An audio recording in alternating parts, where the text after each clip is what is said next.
Jemaat yang dikasihi Tuhan, bagaimana kabarnya? Pada hari ini kita kembali berkumpul untuk bersekutu di hadapan Tuhan.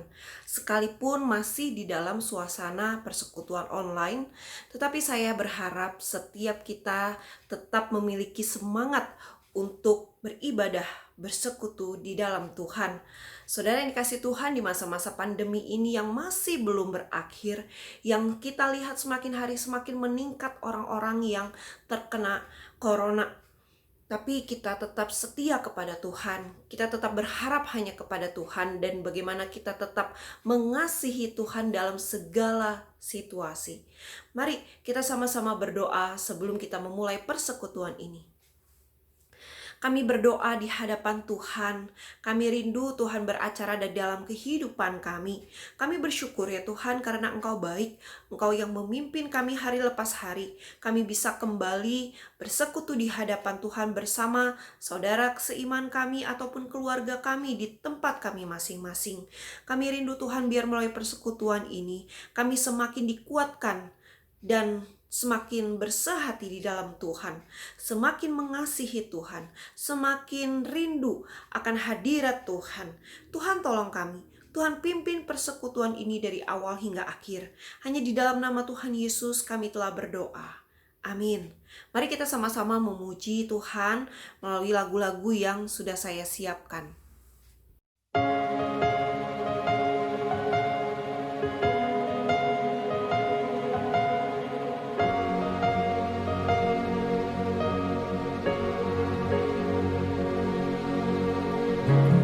Bapakku datang menyembahmu di sini. Ku percayakan ada bagiku. Tak usah ku takut, sebab Kau sertaku.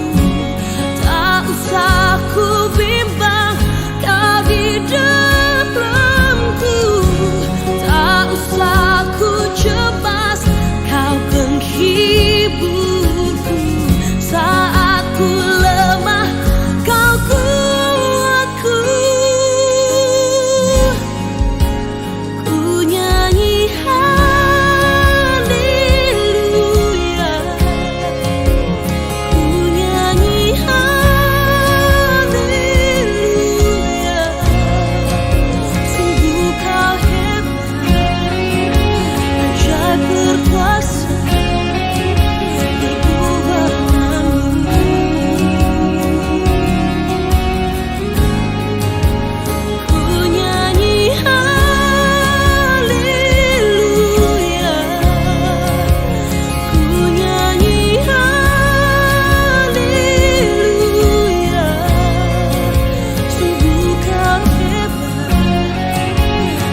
Engkau Tuhan yang setia, waktumu selalu yang terbaik. Engkau Tuhan sandaranku, dan ku hanya kan berharap padamu. Satu-satunya yang ku andalkan, satu-satunya yang ku percaya. Engkau sumber kekuatan, sumber pengharapan, sumber kedamaian. Satu-satunya yang ku andalkan, satu-satunya yang ku percaya. Engkau Tuhan memberkati, Tuhan penyembuhku, Tuhan pemulihku.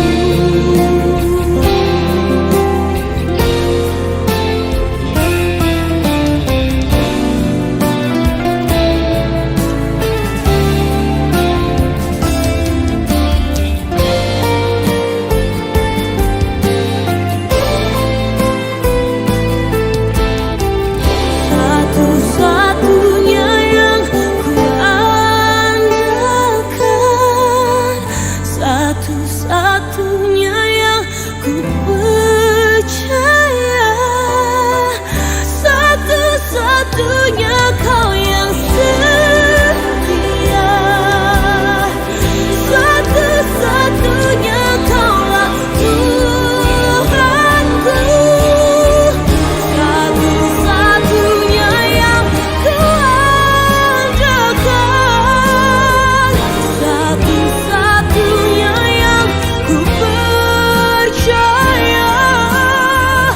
Engkau sumber kekuatan, sumber pengharapan, sumber kedamaian. Oh, satu-satunya yang ku andalkan, satu-satunya yang ku percaya. Engkau Tuhan memberkati, Tuhan penyembuhku, Tuhan pemulihku. Engkau Tuhan memberkati, Tuhan penyembuhku, Tuhan pemulihku.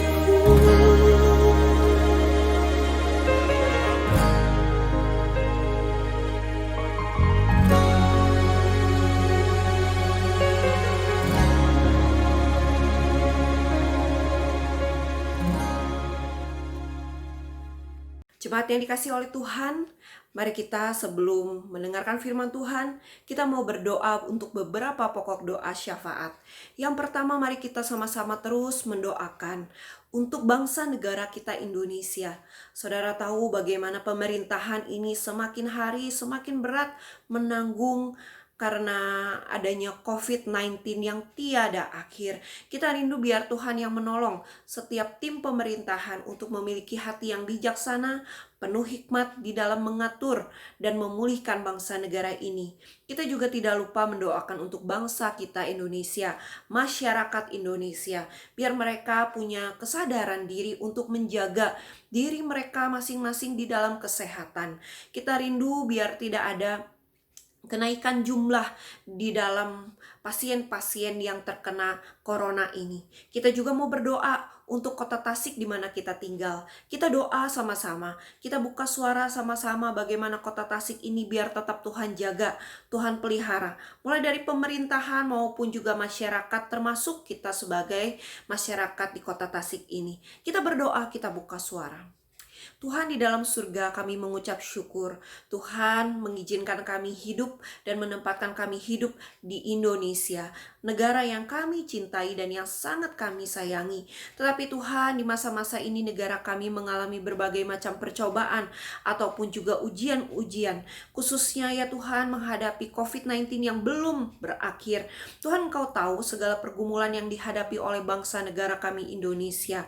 Kami rindu Tuhan yang menolong, kami rindu Tuhan yang memimpin dan menyertai, sehingga bangsa negara kami Indonesia ini benar-benar bisa dipulihkan dari segala mara bahaya yang ada.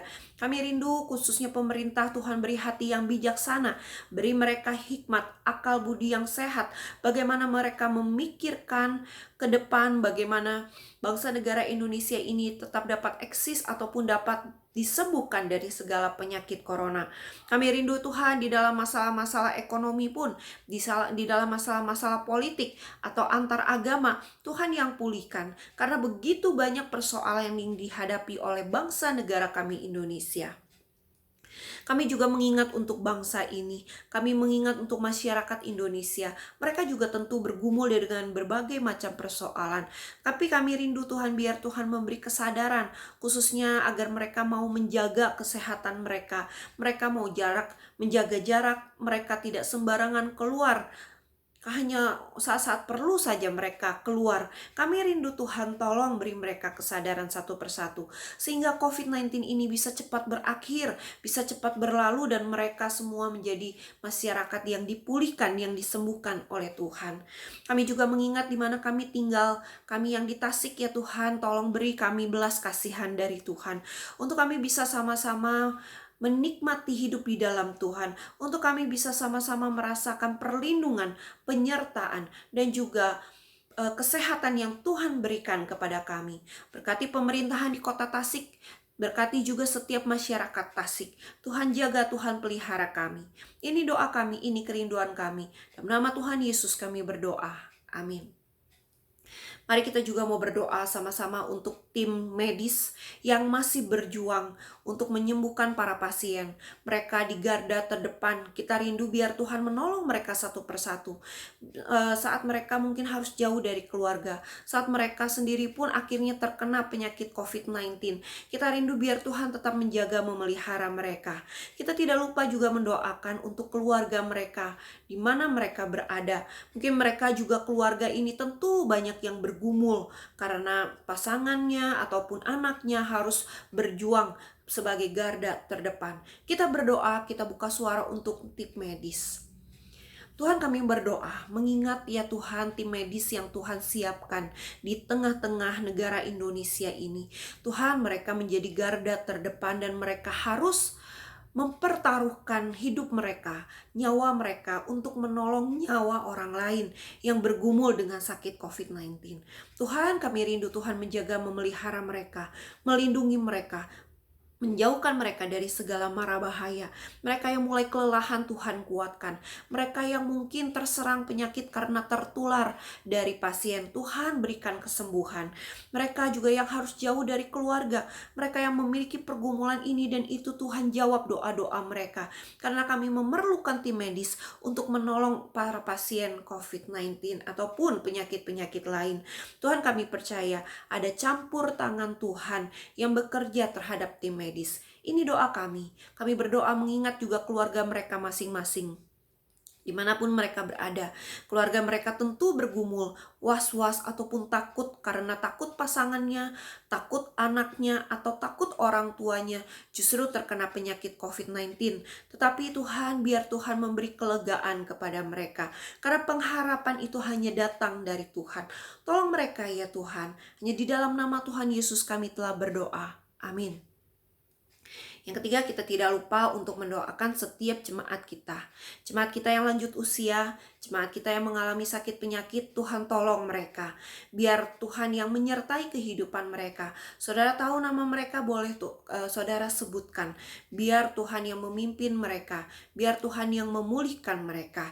Kita juga berdoa untuk setiap jemaat yang lanjut usia, mereka di dalam kesendirian, di dalam kelemahan tubuh, biar Tuhan menyertai mereka dan menjadi sahabat bagi mereka. Kita juga mau berdoa sama-sama untuk setiap jemaat yang bergumul di dalam segala hal yang dihadapi, masalah ekonomi, masalah sosial, masalah antar anak dan orang tua, menantu dan mertua, ataupun antar pasangan, di dalam pasangan masing-masing. Biar Tuhan yang memulihkan. Di dalam masalah-masalah ekonomi pun Tuhan yang memberi pertolongan, khususnya di masa-masa pandemi ini. Kita berdoa, kita buka suara. Tuhan di dalam surga, kami mengingat untuk jemaat kami yang sudah lanjut usia. Mereka yang bergumul di dalam sakit penyakit juga Tuhan. Tuhan, Engkau tahu pergumulan yang dihadapi. Bagi mereka yang mengalami lanjut usia, biar Tuhan menjadi sahabat karib mereka. Biar Tuhan menjadi penghibur bagi hati mereka yang merasa kesepian, merasa sendiri. Tuhan, kalaupun mereka tubuhnya lemah, Tuhan beri kekuatan. Tuhan menjadi pengharapan bagi mereka. Kami ingat beberapa jemaat juga yang mengalami sakit penyakit. Tuhan, tolong sembuhkan mereka. Tuhan, pulihkan mereka. Baik mereka yang sudah berlanjut usia ataupun mereka yang masih muda atau mereka yang kaum dewasa. Kami rindu Tuhan menolong mereka satu persatu. Mereka juga anak-anak, kalau ada yang sedang sakit, Tuhan pulihkan mereka. Tuhan bersama-sama dengan mereka. Kami berdoa juga untuk jemaat kami yang terus bergumul di dalam masalah ekonomi, di dalam masalah keluarga, di dalam masalah sosial ataupun hal lainnya, mencari pasangan hidup, ataupun juga mereka yang merindukan untuk memiliki anak. Tuhan, kami rindu Tuhan menjawab doa-doa mereka. Banyak hal yang mereka gumulkan, tetapi kami percaya Tuhan tidak pernah meninggalkan mereka. Tuhan bersama-sama dengan mereka. Ini doa kami, ini kerinduan kami. Tuhan jaga pelihara mereka.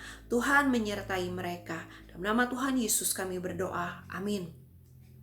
Mari kita juga berdoa bersama-sama untuk pasangan yang akan menikah. Kita rindu biar Tuhan juga yang menolong. Ada pasangan-pasangan muda yang akan menikah, Tuhan yang menyertai mereka, khususnya jemaat-jemaat kita. Kita juga berdoa untuk mereka pasangan-pasangan yang bergumul juga untuk merindukan seorang anak di dalam keluarga mereka masing-masing. Kita rindu Tuhan yang menolong mereka. Mereka anak-anak muda yang masih mencari pasangan. Kita rindu juga Tuhan yang memimpin dan mengarahkan kemana mereka harus mendapatkan pasangan. Siapa yang tepat menjadi pasangan mereka. Kita berdoa, kita buka suara. Tuhan, kami mau berdoa menyerahkan untuk jemaat kami, pasangan muda yang hendak menikah. Tuhan siapkan, Tuhan tolong, Tuhan berkati. Kami juga mau berdoa menyerahkan ya Tuhan untuk pasangan-pasangan muda yang merindukan anak. Tuhan berikan mereka anak di dalam keluarga mereka. Tuhan, Engkau tahu, Engkau sumber pengharapan bagi mereka. Biarkan mereka tidak berputus asa, tetapi mereka semakin giat berharap hanya kepada Tuhan. Kami juga mau berdoa untuk anak-anak muda yang merindukan pasangan. Tuhan, pilihkan orang yang tepat, seiman, sepadan dengan mereka, sehingga mereka memiliki pasangan-pasangan yang sesuai dengan kehendak Tuhan. Kami percaya ada anugerah Tuhan, ada penyertaan Tuhan di dalam hidup mereka. Ini doa kami, ini kerinduan kami. Bagi mereka pun yang menjadi ibu-ibu muda atau ayah-ayah yang baru memiliki anak, Tuhan berkati mereka. Tuhan sertai mereka. Bagi jemaat kami yang sedang mengandung pun, Tuhan memelihara, Tuhan menjaga bayi yang di dalam kandungan maupun ibu yang mengandung. Tuhan, ini doa kami, ini kerinduan kami. Dalam nama Tuhan Yesus kami berdoa. Amin.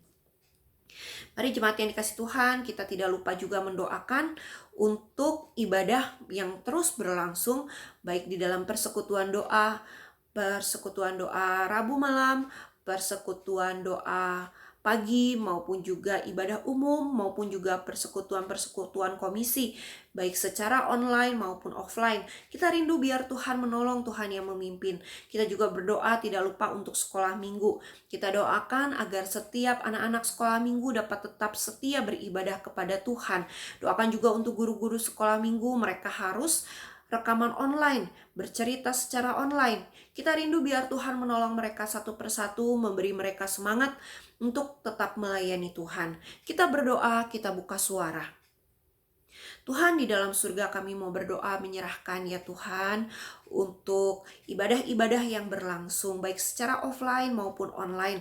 Kami rindu menolong Tuhan memimpin persekutuan-persekutuan doa baik Rabu malam, Sabtu pagi, ataupun juga ibadah umum yang berlangsung. Tuhan yang tolong, Tuhan yang pimpin, membawa jemaat Tuhan setia berdoa, membawa jemaat Tuhan setia beribadah kepada Tuhan.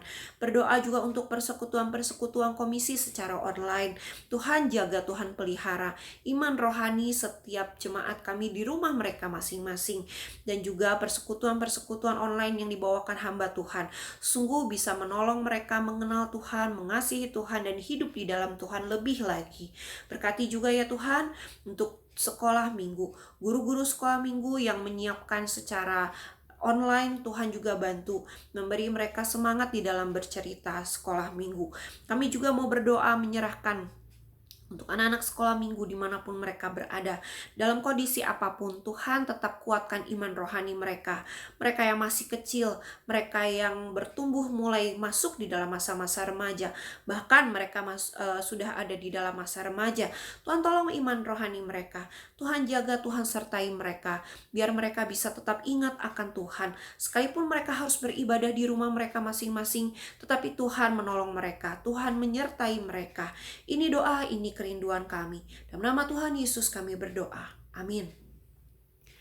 Nah, jemaat yang dikasih Tuhan, kita juga mau berdoa bersama-sama untuk perencanaan gereja di masa-masa ke depan.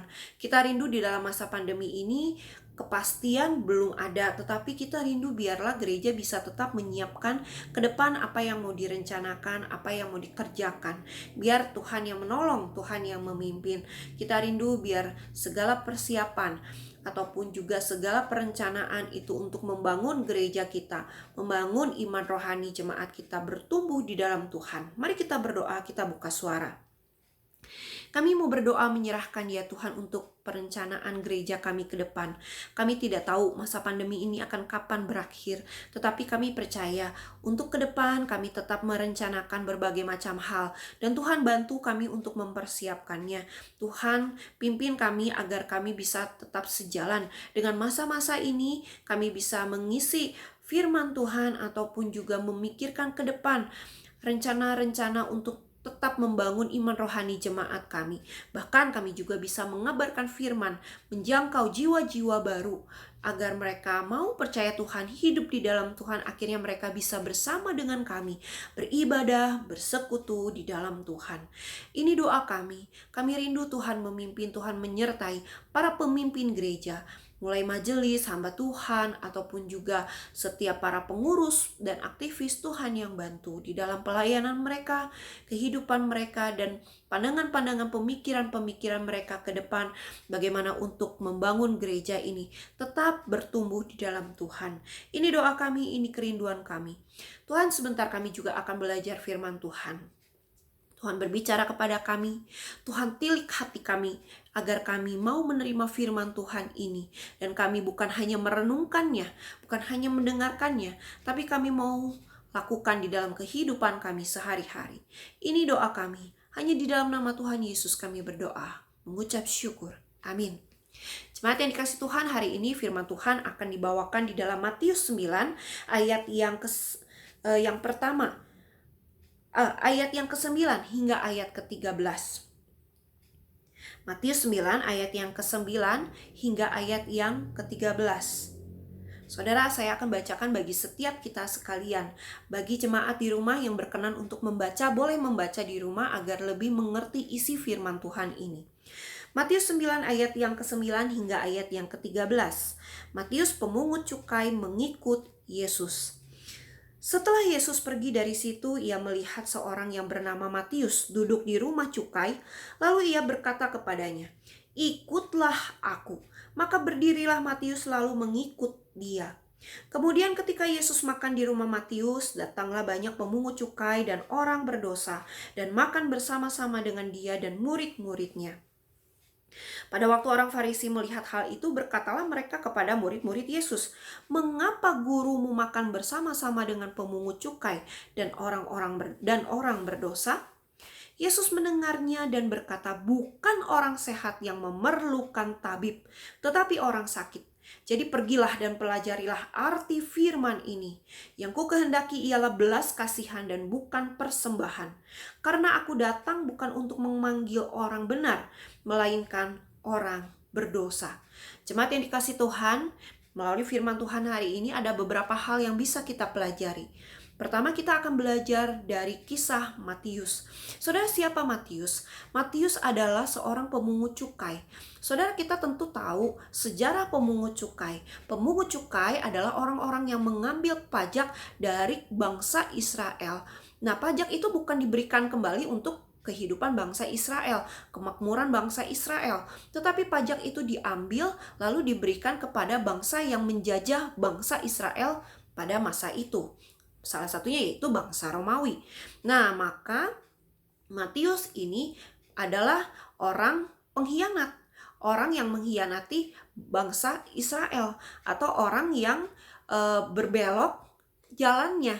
Harusnya mereka mengikuti, atau Matius ini harusnya ikut kepada kehidupan bangsa Israel seperti biasanya, tetapi dia mengambil satu pekerjaan yang membuat dirinya akhirnya diasingkan, disingkirkan, dibenci oleh bangsa Israel pada masa itu. Terlebih lagi orang-orang Farisi, ahli-ahli Taurat, mereka benci sekali kepada pemungut cukai. Seringkali pemungut cukai juga bisa disebut sebagai orang-orang kafir, orang-orang yang tidak mengerti agama, tidak mengerti ajarannya. Sekalipun misalkan Matius adalah orang Yahudi sendiri, tetapi mereka sudah berbelot dari ajaran firman Tuhan yang seharusnya. Nah, itu menurut orang-orang Farisi. Nah, saudara, lalu kenapa Matius ingin menjadi pemungut cukai? Nah, saudaraku yang dikasihi Tuhan, ada beberapa kemungkinan. Yang pertama, karena mungkin dia diminta oleh bangsa lain untuk menjadi pemungut cukai. Lalu dia pikir, oh kayaknya baik, kalau saya jadi pemungut cukai, saya menjadi orang kaya. Saya apalagi dijajah, bangsa saya ini dijajah. Maka saya memerlukan biaya kehidupan yang cukup besar. Saya mau memenuhinya gimana caranya, yaitu bekerja kepada bangsa lain sehingga memperoleh upah yang cukup besar. Atau mungkin bisa juga ditekan oleh bangsa tersebut, ditekan oleh bangsa lain itu. Kalau kamu tidak mau bekerja untuk bangsa kami, maka kamu dan seisi keluargamu akan dihukum. Bisa hukum mati, bisa hukum siksaan, atau hukum penjara. Itu bisa saja terjadi.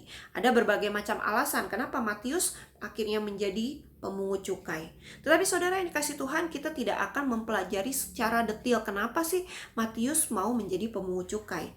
Hari ini yang kita mau pelajari, bagaimana Tuhan Yesus memimpin dan menyertai kehidupan Matius. Nah, saudaraku yang dikasihi oleh Tuhan, kita melihat dalam firman Tuhan ini kita menemukan bahwa ketika Yesus melihat Matius, ia berkata kepada Matius, "Ikutlah aku." Saudaraku yang dikasihi Tuhan, yang bisa kita pelajari dari firman Tuhan ini, bahwa Tuhan Yesus itu datang kepada Matius. Kita tahu Matius diasingkan dan dibenci oleh bangsa Israel pada saat itu, tetapi Matius sangat dikasihi oleh Kristus, oleh Tuhan Yesus. Maka diajak, "Ikutlah aku." Nah, saudaraku, Matius ini nanti akhirnya menjadi pengikut Kristus, menjadi pengabar firman, meninggalkan pekerjaannya sebagai pemungut cukai. Tetapi sebelum itu, Tuhan Yesus yang sudah lebih dulu memperkenalkan dirinya kepada Matius. Nah, saudara, hari ini kita akan fokus belajar bagaimana Tuhan Yesus memanggil seseorang untuk mengenal Dia, untuk percaya kepada Dia. Lalu di pertemuan selanjutnya kita akan belajar tentang bagaimana pandangan orang Farisi terhadap pemungut cukai dan bagaimana Tuhan Yesus menanggapi orang-orang Farisi tersebut.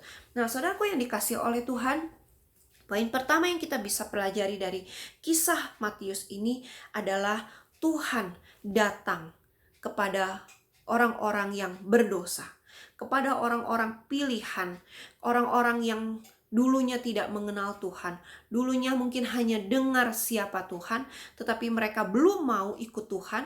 Tetapi Tuhan Yesus datang dengan rela hati, dengan rendah hati, datang untuk menolong orang tersebut.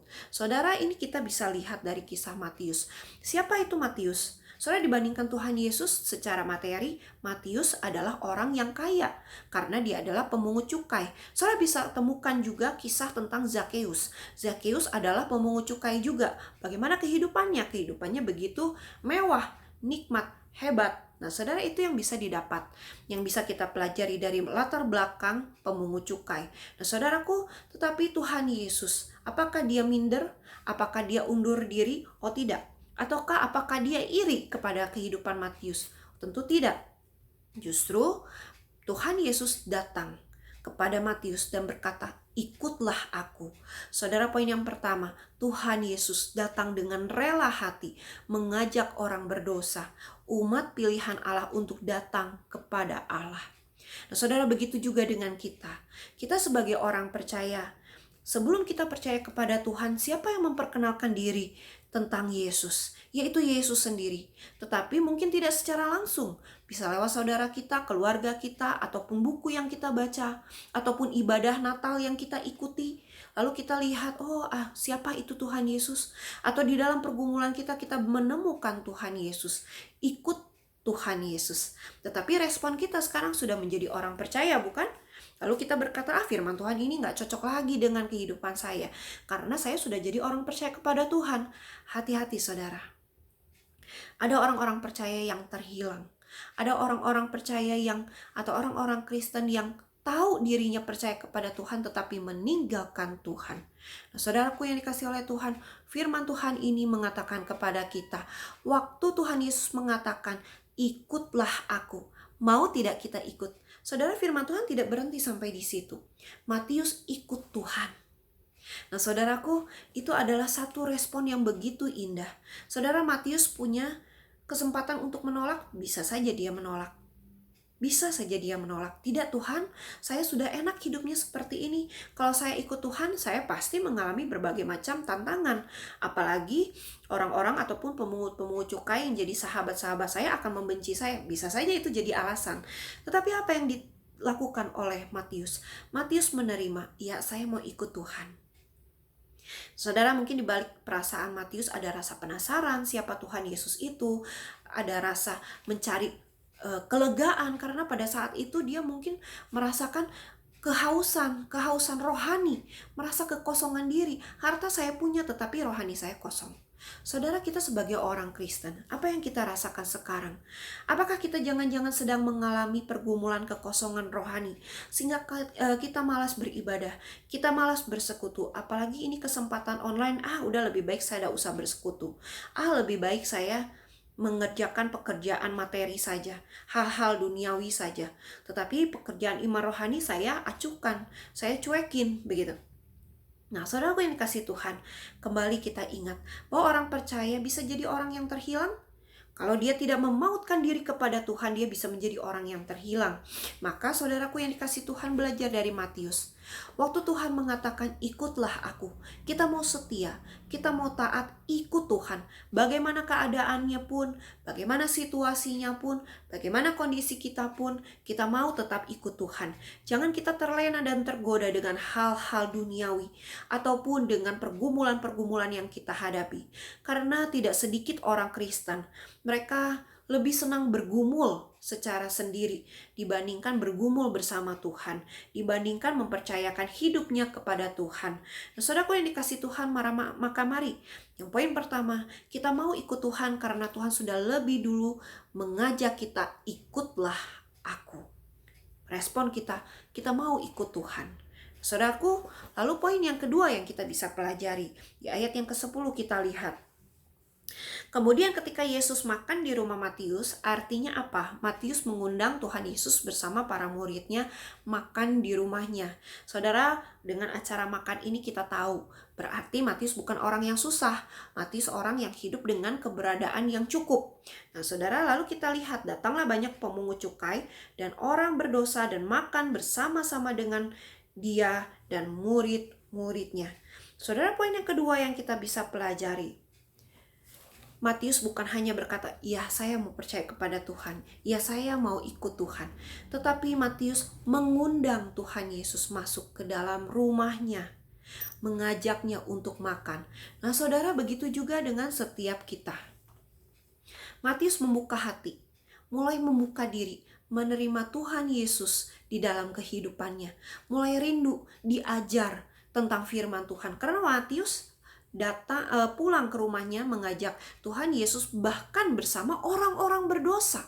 Orang-orang berdosa itu siapa saja? Banyak, saudara. Bukan hanya pemungut cukai, mungkin orang-orang yang berdosa lainnya ikut datang, ikut makan di sana. Artinya ini seperti sebuah pesta. Karena yang datang adalah seorang guru besar, guru agung, yaitu Tuhan Yesus mau datang ke rumah pemungut cukai, orang yang diasingkan oleh bangsa Israel, bahkan oleh orang Farisi. Tetapi Matius mau mengundang, Matius mau ajak Tuhan Yesus masuk. Dia tidak malu, dia tidak merasa minder, dia tidak merasa, saya tidak layak. Tidak, saudara. Dia undang Tuhan Yesus datang. Dia juga artinya mau siap diisi dengan firman Tuhan, diajar, ditegur oleh firman Tuhan. Nah, saudara, Tuhan Yesus datang ke rumahnya, saudara, apakah hanya datang kongko-kongko, ngobrol, ngaler ngidul kemana-mana, lalu makan, selesai itu pulang? Tidak, saudara. Saya yakin dan sangat-sangat yakin bahwa Tuhan Yesus datang ke sana untuk mengabarkan firman Tuhan. Sekalipun ada dikatakan diajak makan. Ya, memang Tuhan Yesus harus makan karena pada saat itu dia menjadi manusia. Dia adalah Allah dan dia juga adalah manusia. Natur manusia dia akan makan, mengisi kelaparannya yang dirasakan karena sudah melakukan perjalanan jauh, karena sudah seharian mengajar mungkin. Nah, saudaraku yang dikasih Tuhan, tetapi di saat pertemuan itu, saat mereka duduk-duduk, mereka berkumpul dengan orang-orang berdosa, Tuhan Yesus mengajar, bukan hanya mengajar Matius dan orang-orang berdosa, dia juga mengajar para murid-murid pada saat itu. Nah, saudaraku yang dikasih Tuhan, butuh hati yang berlapang, butuh kerendahan hati, rendah diri di hadapan Tuhan, mengakui saya orang berdosa, saya butuh Tuhan.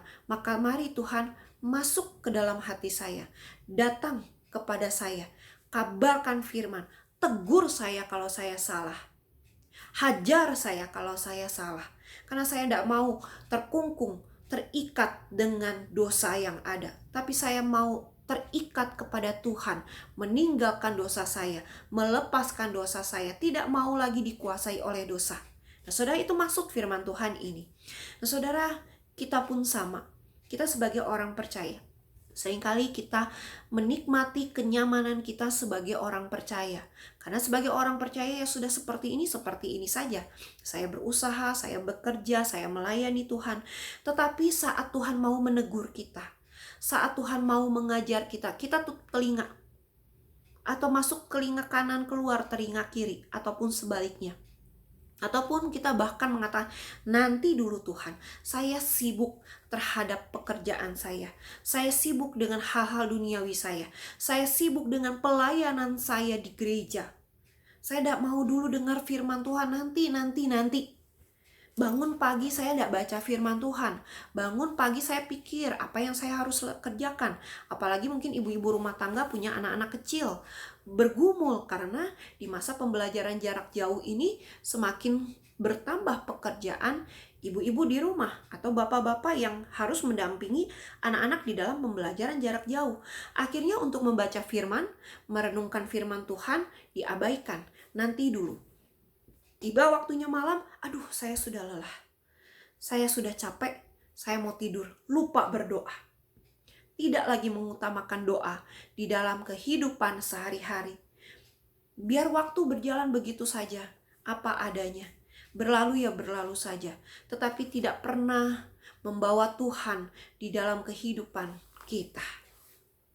Saudara, berapa banyak orang Kristen, orang yang percaya, mengaku percaya kepada Tuhan, tapi mengabaikan firman Tuhan.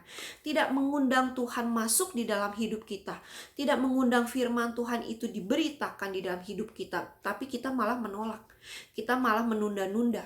Atau mungkin waktu kita mendengar teguran dari Tuhan, kita berkata, aduh Tuhan, itu bukan salah saya.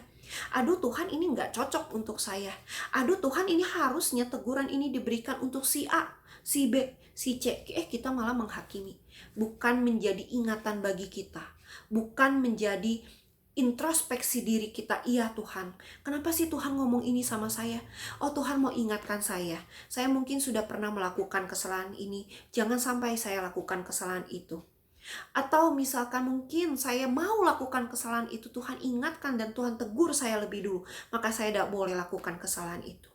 Atau mungkin kita belum terfikir sama sekali untuk melakukan kesalahan tersebut, tetapi Tuhan sudah ingatkan dan mengajarkan kita lebih dulu untuk jadi bekal kita ke depan, bagaimana kita menjalani kehidupan kita.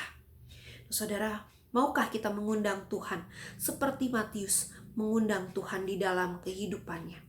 Poin yang ketiga yang kita bisa pelajari, saudara, di sini Matius menghadapi pergumulan. Bagaimana orang-orang Farisi menolak dan bahkan membicarakan kenapa Tuhan Yesus dan para murid mau datang ke rumah orang pemungut cukai, orang berdosa. Bahkan kenapa Tuhan Yesus mau duduk bersama orang-orang berdosa. Saudaraku yang dikasih Tuhan, kalau kita nanti bahas orang Farisi ada lagi bagiannya dan itu cukup menarik. Nah saudaraku yang dikasih Tuhan, tetapi kita akan membahas di ayat 12 dan ayat 13. Kita lihat, Yesus berkata menghadapi orang-orang Farisi ini, bukan orang sehat yang memerlukan tabib, tetapi orang sakit. Siapa orang sakit? Yaitu orang-orang berdosa. Nah, saudara, kita lihat lagi di ayat ke-13. Karena aku datang bukan untuk memanggil orang benar, melainkan orang berdosa. Saudara, semakin jelas. Tuhan Yesus datang untuk orang berdosa. Siapa orang berdosa? Kita semua. Kita semua adalah orang berdosa. Maka Tuhan datang untuk kita. Tuhan ingin menolong kita. Tuhan punya belas kasih untuk menolong kita. Di ayat ke-13 jelas sekali Tuhan katakan yang ku kehendaki yaitu atau ialah belas kasihan dan bukan persembahan. Artinya apa? Banyak orang gampang memberikan persembahan kepada Tuhan. Diberikan persembahan yang terbaik, yang terindah diberikan kepada Tuhan. Tetapi sedikit orang yang memiliki belas kasihan. Nah saudaraku, ini yang ingin Tuhan Yesus ajarkan kepada setiap kita sekalian. Tuhan Yesus datang untuk menolong orang-orang yang sakit, orang-orang yang bergumul, orang-orang yang berdosa di dalam kehidupannya. Nah saudara, tetapi ada orang-orang Kristen, ada orang-orang percaya yang mengatakan, saya sudah ditebus oleh Tuhan maka saya tidak berdosa. Saya sudah melakukan berbagai macam hal yang benar di mata Tuhan. Akhirnya jadi sombong. Akhirnya jadi tidak peduli dengan orang lain di sekitarnya. Akhirnya melakukan berbagai macam cara untuk menghalalkan apa yang dia inginkan. Memakai berbagai macam cara. Saudara, itu seringkali terjadi di dalam kehidupan orang Kristen dan orang percaya. Karena menganggap dirinya sudah benar. Menganggap dirinya sudah mampu untuk melakukan kebenaran. Saudara ingat, poin yang ketiga, kita harus menyadari Tuhan datang untuk orang-orang berdosa. Maka sadari diri, kita memerlukan Tuhan. Kita harus mengikatkan diri kepada Tuhan. Dalam segala hal yang kita kerjakan, dalam segala hal yang kita lakukan, ingatlah, ajaklah Tuhan bekerja bersama kita, berjalan bersama kita. Praktek hidup kita belum benar, ada Tuhan menolong kita. Mari kita hidup berjalan dengan Tuhan. Nah, saudara, ini penting sekali. Firman Tuhan di ayat 12-13 ini pun juga diberikan kepada Matius dan para orang berdosa pada saat itu. Mereka mendengar firman Tuhan ini. Mereka merasa hatinya dilegakan, disegarkan oleh firman Tuhan ini. Oh, Tuhan Yesus datang untuk saya. Siapa saya orang berdosa ini? Maka saya mau berjalan bersama Tuhan. Ke depan saya tidak akan lagi melakukan dosa-dosa. Tetapi ke depan saya mau mempraktekkan hidup saya berjalan di dalam Tuhan. Saudaraku yang dikasihi oleh Tuhan, 3 poin yang kita sudah pelajari. Yang pertama, Tuhan Yesus datang ke dalam dunia ini untuk menolong orang yang berdosa. Dia berkata, ikutlah aku. Maka respon kita, maukah kita mengikuti Tuhan? Maukah kita berjalan bersama Tuhan?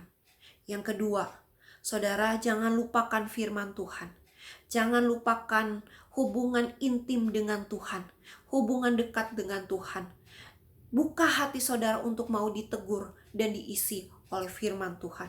Yang ketiga, jalan bersama Tuhan. Jalani praktek hidup bersama Tuhan. Karena Tuhan datang untuk orang berdosa, orang yang sakit. Orang yang sakit Tuhan sembuhkan. Orang yang berdosa Tuhan pulihkan dari keberdosaannya itu. Tetapi bagaimana respon kita? Maukah kita orang yang sakit disembuhkan oleh Tuhan? Sakit rohani saudara di sini maksudnya. Maukah kita disembuhkan oleh Tuhan? Karena di dalam kehidupan kita sehari-hari, sekalipun kita orang percaya kepada Tuhan, kita tetap masih digoda oleh si iblis. Kita masih tidak bisa mengatakan, oh saya pasti tidak mungkin jatuh lagi ke dalam dosa. Tidak. Kita bisa saja jatuh lagi dalam dosa. Tapi ingat, Tuhan datang untuk menolong orang-orang yang sakit rohani, menolong orang-orang yang berdosa, yaitu kita. Mau kita berjalan bersama Tuhan, mempraktekkan hidup bersama Tuhan, mengajak Tuhan yuk bersama-sama. Kita bersama-sama berjalan, jalani kehidupan ini dengan sebaik-baiknya.